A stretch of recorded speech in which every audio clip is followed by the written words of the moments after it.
It is Wednesday today, and that means we're going to look at some film and TV moments that helped with our gay awakening. So let's head over towards the rainbow and follow the yellow brick road. In the world of Dungeons, Dragons, the Beastmaster. It's time to look back at the guys you had a crush on and help with your gay awakening. So come on!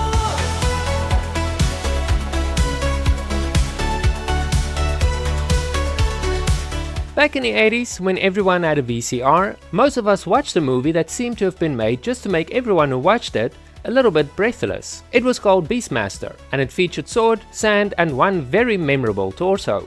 That torso belonged to Marc Singer, who played Eduard, the shirtless, animal whispering hero who'd pop up in one of the wildest movies from the 80s, literally. Marc Singer wasn't a tabloid superstar just yet, but he was the kind of leading man who operated in chest-beating loincloth energy. The costume designed for Eduard favored straps, leather, and a lot of skin. A mashup of fantasy warrior and, well, late-night eye candy. Those choices rate differently in 1982 than they do today, especially for men who were still figuring out what they felt.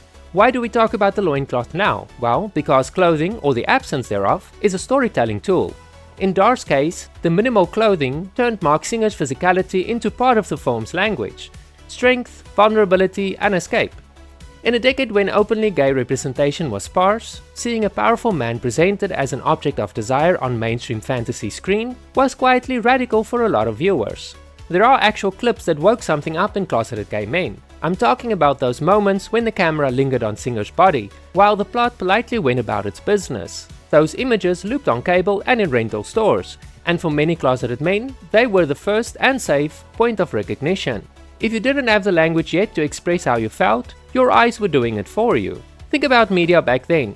Representation often meant coded signals rather than out and proud storylines.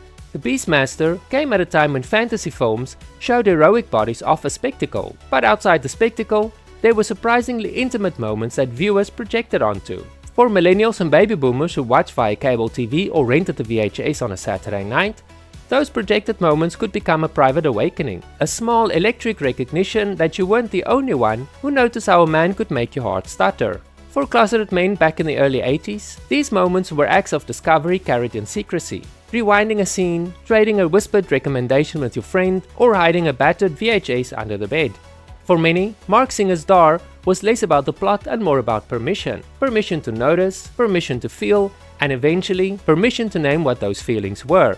If the Beastmaster gave you a gay awakening, a blush, a late-night awkward grin, or a secret rewind, drop it in the comments. Or if there's another film that helped with your gay awakening, let me know in the comments and I might do a video about it.